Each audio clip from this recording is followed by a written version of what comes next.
Toubaactu officiel moo leen saytul wàllu politique société développement économie gaaw leen gaaw si xibaar yu wóor te wér da ngeen di bës cloche bi ngeen doon membre ba faw Toubaactu officiel bis ni ki tey daal jàpp leen dootu leen amati benn jaaxle si wàllu info bu gaaw te wóor. bu dee ñi nga xam ne da nga leen di dégg ñuy wax naan révolution mooy li nga xam ne moo mën a soppi réew mi daanañ ko dégg sax ci ku mel ne Sidi Lamine Niass yàlla na yàlla dolli ko yërmaane ak njëggal xëy na ak xërëm ci réew mi ak bëgg changement ak yéene sénégalais yi dund gu tege ci aw yoon moo tax mu daan waxe noonu waaye révolution moom buñ ko doon jàngat mën nañoo gis ne doonut lu gën ndax firiwul ne révolution fépp fu mu am rek da ngay mën a atteindre ses objectifs ni nga ko bëggee la nga amoon mën nga koo ñàkk te doo jot te la nga doon yóotu révolution mën nga koo def mu sotti mën nga koo def te du sotti mën nga koo def mu sotti te doo ko mujj amee na nga ko bëggee woon yaakaar naa misaal mi mën naa bañ a sori ci atu 2000 yi ku xool ci àdduna bi rawatina fii ci Afrique réew yi nga xam ne xëyoon nañ fi bis tàbbi ci ab révolution yaakaar naa ne fi mu mujj ñëpp gis nañ ko tàmbaleel ci Tunisie ak Ben Ali ma fa nekkoon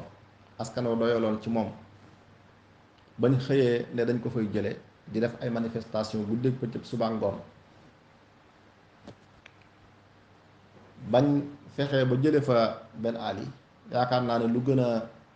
metti Ben Ali te gën koo tar moo fa ñëwaat muy Qays Saïd moo gën a dëng fuuf Ben Ali gën koo tar aw yorin ni mu fa doxale nii ña fa jot a jaar kenn doxalee gu ko fa léegi sax dem na ba àgg ci orienté jafe-jafe yu dëkk ba ak ñàkk liggéey ka fa am lépp te moom mu nekk ca responsable mu daal koy bëgg a féetale africain yi yu lii wane na lépp ñooma loolu dayab tële lay wane ci moom nga xam ne ñoom jëlee nañ fa Ben Ali waaye indi nañ fa lu yées Ben Ali te du révolution lañ jóge tunisiens yu bare bare ñu ngi génn réew ma dem di wuti feneen ab liggéey ndax doxalinu Qays Saïd nga jóge foofu jàll Égypte ana Moubarak jóge na fa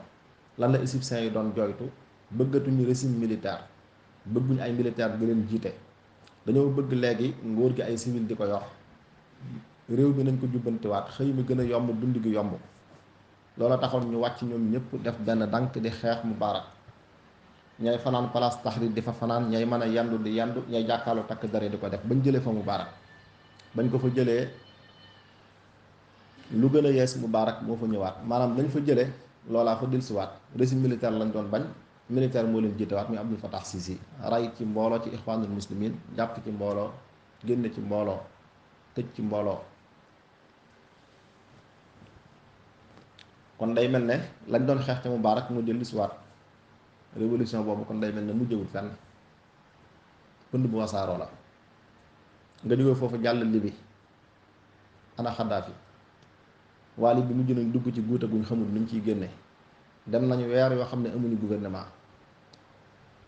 te bu njëkk ba seen dund yomboon na amoon nañ am xëy dawuñ fay ndox dawuñ fay courant jafe woon na jamonoy Xaddaafi ak la ko jiitu nga dem ci benn réew fekk fa ay libyen ñuy wut luñ am ak a wutub liggéey seen réew dayoon na leen sëkk ab liggéeyukaay waaye occidentaux yi dañoo am aaday mépp réew président ba ko jiite bu jubawut ak moom dañ koy jaxasee ko askanam daal leen di gëmloo ne leen yéen amu leen liberté sàmm àq ak yelleefu doomu aadama amut libi démocratie amut libi Xaddaafi mi ngi noonu nekk fi 40 ans te fekk ñoom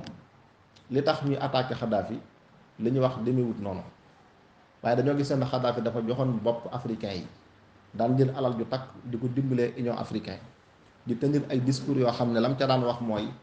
nañ fexe ba am benn monnaie boo xam ne africain yëpp dañ koy bokk jële fi xaalisaan yi ñu amal seen bopp muy seen monnaie bopp yi nañ am système politique boo xam ne day lënkale réewu Afrique yëpp Afrique nekk benn réew ñu am benn armée xam ngeen ne xeetu discours yi képp ku koy tenir réew mu mel ne France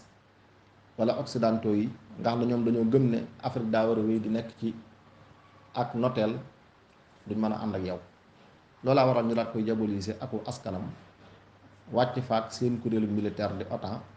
amal fa ay frappe aérienne ba dañ faate Xaddaafi lan la leen jural te loolu lépp mi ngi déparé ci révolution boo xam ne dañ ko def nga jógee foofu jàll Yaman ana Ali Abdallah Salih ma leen jiite woon faat nañ ko ndax dëkk ba am na jàmm ndax am na stabilité ba fi mu ne nii ñu ngi ci ab guerre bu ñu mënta génn te xamuñu fan lay yem nga jógee foofu jàll Syrie lan moo fa xew fukki at ak guerre yu ñu xamut kañ lay yem fukki at ak lu teg moo tax révolution moom am na lu ko mën a remplacer mën nga ko def mu jàll mën nga ko def te du jàll mën nga cay dugg ba ca biir fekk ca loo xam ne